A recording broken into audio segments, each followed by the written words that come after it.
the keynote speaker tonight. Victoria Lennox has just the most amazing CV.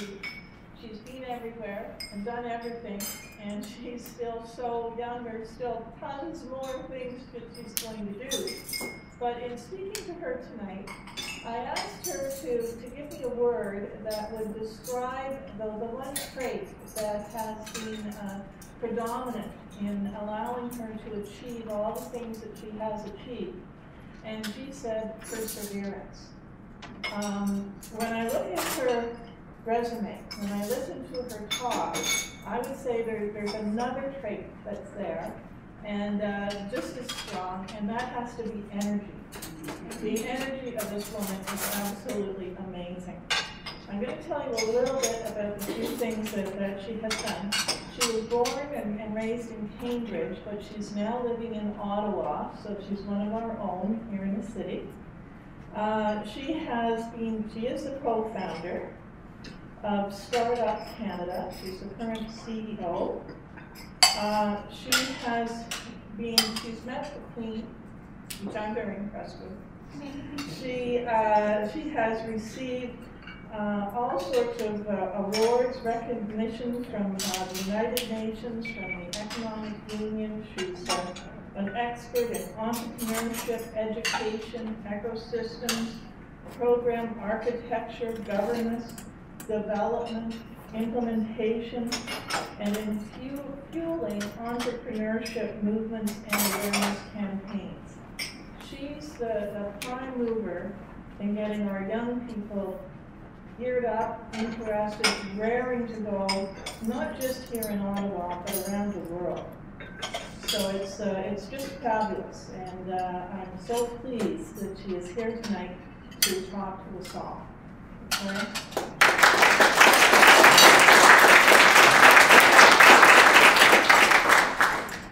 Thanks, Barb. That was very gracious of you. I hope I can meet your expectations. The bar is upstairs. Well, good evening, everyone, and thank you so much to the Rotary Club for having me. And that was a wonderful song, wasn't it?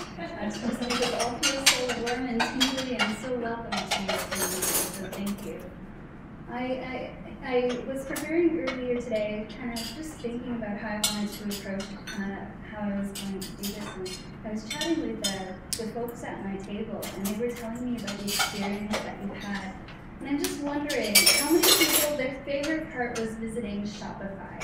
Your favorite part, like that was like the icing on the cake, you know, forget Parliament Hill, it was all about Shopify when you come to Ottawa. Yeah, awesome. How many people really loved Algonquin College or your trip to any of the colleges or universities locally? That's good. Yeah, you saw a 3D printer and you saw what's happening with technology, which is really exciting. How many people prefer bowling?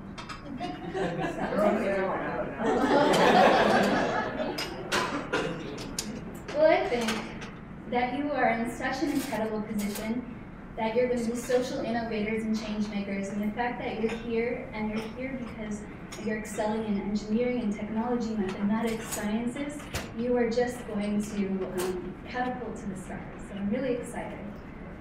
My talk is going to have two parts. I'll tell you a bit about myself and my journey, and then I'll share some key lessons that I've learned, and hopefully you can take something from it.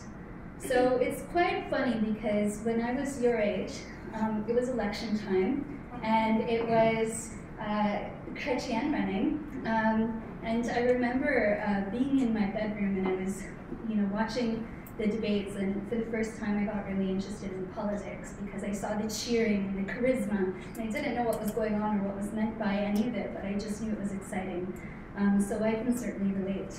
But I have two stories to tell you about my personal experience. There's the stuff you see on LinkedIn, and then there's the stuff that really happens behind the scenes. So here's the fun story.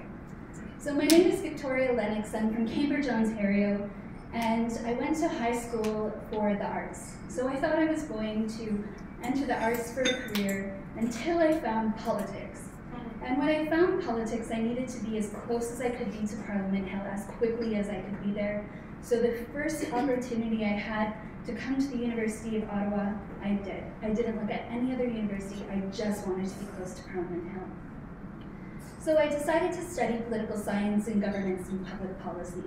I went to Ottawa U, immediately started working for my member of parliament as a volunteer. I learned quickly that maybe politics wasn't for me. So then I tried different sectors.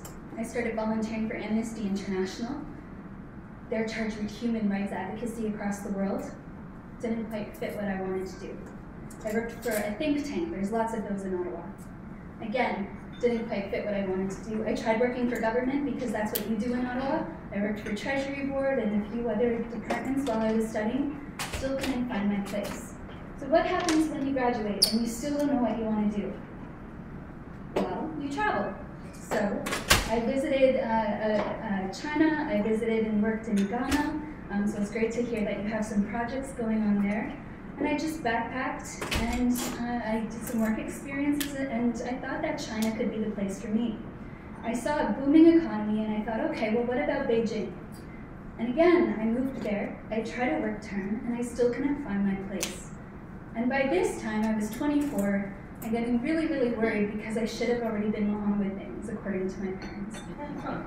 And so then what do you do when you still don't know what to do? Well, you go back to school and you keep studying. So I was so lucky to get a scholarship to Oxford University, otherwise I couldn't have gone.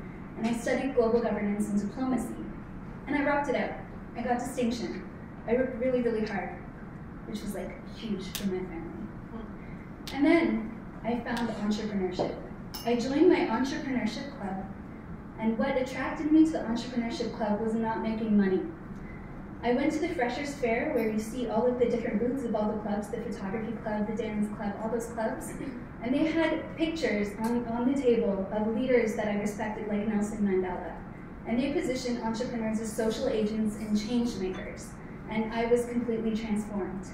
I went to my first entrepreneurship club, and I had always looked at government leaders as being the pinnacle of achievement for leadership in the world. And this big Rasta man came in with this salsa and a guitar, and he was our keynote speaker. And this Rasta man, who was on the Dragon's Den in the UK, he changed the course of my career, and he definitely changed the ripples that I would create in the world. He was Levi Roots, and he had a salsa dip. Yeah. And so he started singing his salsa song, which he sang on the Dragon's Den. And when he was singing his salsa song, he told us that the reason why he was an entrepreneur is because he wanted people to rediscover their roots, and so he's using his grandmother's recipe. And I saw a man who was changing the world in his own way, using his own skills, his own ideas, and the people around him in order to create his own imprint on the world. Everybody wants to leave a mark on the world. Everyone wants to matter. Everyone wants to make a difference. I could relate. Over my time at Oxford, I decided to become president of Oxford Entrepreneurs. I was the first woman. But through that, I got to meet Elon Musk before SpaceX was even a thing. He just exited PayPal. I got to meet Biz Stone, one of the co-founders of Twitter. I got access to these amazing entrepreneurs from the Valley because of the privilege of being at Oxford. So I started a nonprofit right out of there that helps young entrepreneurs across the UK through student clubs. Every year, it's 6 years old now, it supports 45,000 young people across the country in the United Kingdom to start their own businesses or to develop entrepreneurial skills. And from there, I met the Queen. I was the first Canadian and the youngest to meet the Queen in 2007. And then I decided to come back to Canada because the partner in my life was back here in Canada, and I dearly missed Canada. I'm fiercely proud to be Canadian. And I worked for Industry Canada for a year. It did not fit for me, and I decided that to create a culture of entrepreneurship and a nation of entrepreneurs, I needed to start up Canada. And I'm here with you today. Great story, right? Really lucky. The other side of that. So, my name is Victoria Lennox. I grew up in Cambridge, in Ontario. My family suffered very badly from domestic violence. We were homeless for 2 years, and I was very sick. I spent most of my childhood at Sick Kids Hospital in Toronto, and I was isolated from my peers. I had no friends growing up, and I felt different. And the only reason I got enrichment opportunities is because the person who took care of the special needs kids also took care of the enrichment kids. So sometimes I was thrown a bone. Because my mom and my grandmother were so incredible, they encouraged entrepreneurship and they encouraged education. They believed that education was the solution to getting out of poverty and breaking the cycle. And so my mom fiercely forced me to do my homework. I didn't have a choice. It wasn't easy for me, but I worked really, really hard. So that opportunity to go to Oxford University was a huge achievement for my family. But when I got to Oxford, it still wasn't all that rosy. When I was into my master's, I was diagnosed with Hodgkin's lymphoma. And for the girls, that really sucks, because you have to go through chemo, and you lose your hair, and your hair is kind of a big part of your identity. And so I had to lead Oxford entrepreneurs from behind in a very uncomfortable situation, and I probably made people feel just as uncomfortable having to see me lead the organization in that state. But it made me a better leader, and it encouraged me to persevere. And it's through that perseverance that I learned to lead from behind. And it's only when you lead from behind that you can create a movement and create a following and make sure that you're actually inspiring change. Because it's not about you, it's about the impact that you're making. Service before self. So those are the two stories, the yin and the yang, the light and the dark. And in life, there's always both, and they're always happening simultaneously. And what I love about entrepreneurship is that every day I fail 10 times and I succeed once, and I hold on to that one yes in a day, and that pushes me through in order to create more impact. There's more failing when you're starting up than you can ever imagine, but it's the people that you surround yourself with that are going to make a difference. The only way they're going to follow you is if you lead from behind, but be in front at the exact moments when you need to be. I don't often share this story. In my professional career, I never share it. I like to show my CV. I like, I'm looking at Trudeau, I'm like, okay, ready for an appointment, let's get this to work. But when it comes to working with young people, I'm fiercely passionate because you are the future, and it's mentors that changed my life, encouraged me to pursue education, because when you're educated, when you have an entrepreneurial mindset, nothing is impossible. Those two things are the key to unlocking the future of humanity. Those two things, education and entrepreneurship, are what's creating Elon Musk's success with SpaceX. He graduated from Queen's University. He's just as Canadian as we are. We're all from somewhere. So we can all do it. So the 5 lessons that I'll leave you with are this. And I think this is really important because technology has progressed so much. Solve real problems. When you're creating your first tech startup, solve real problems. How many of you think that Shopify is just about, e-commerce and creating websites?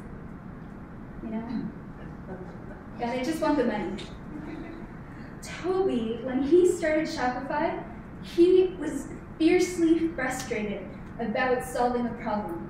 He had a store and he wanted to create a website for his store, and he was frustrated. He didn't know why it was so hard to do that. Because of Toby's frustration, he and his team created Shopify, and they empower millions of entrepreneurs across the world through easy access to technology to get to market quicker. You can create a Shopify store right now. They democratized entrepreneurship for everybody. That's what Shopify did. Solve a real problem that people care about, and you will make a difference.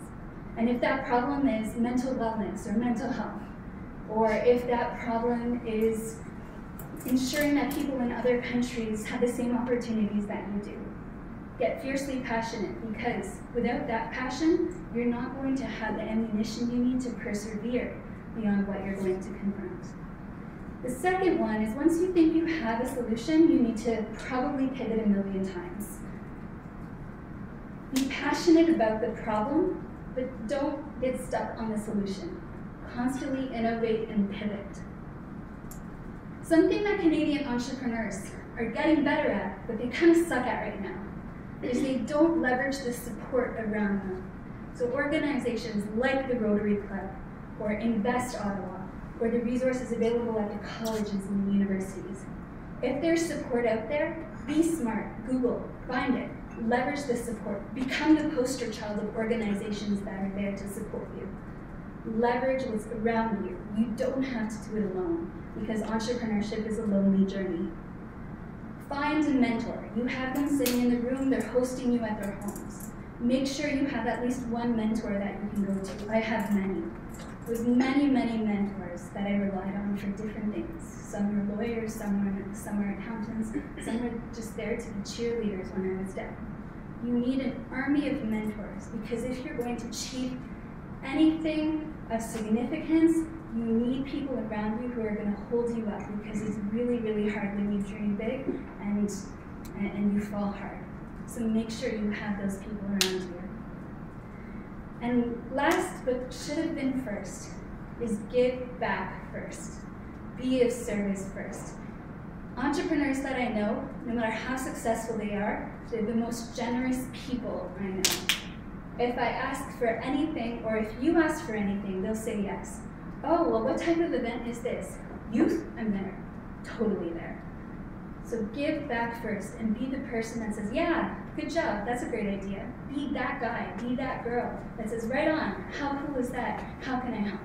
Be that person. Those people change the world. So I would like to thank everybody here for your time and for hosting me, to the Rotary Club for the work that you've been doing. I'm so inspired to join, and I will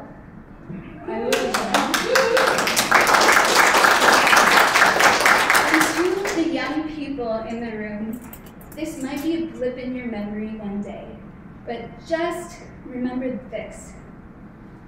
Education and entrepreneurial mindset will take you anywhere you want to go.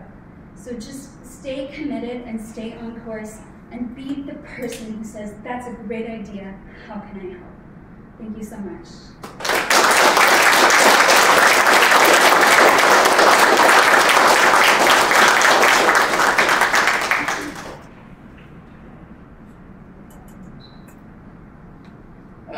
On behalf of everyone here from the Rotary Club of Nepean-Kanata, we thank you for your speech, and I'm sure everyone here can take something away from your talk, like your to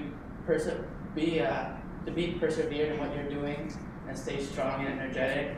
And I would like to ask you to sign this book, which will be donated to a library.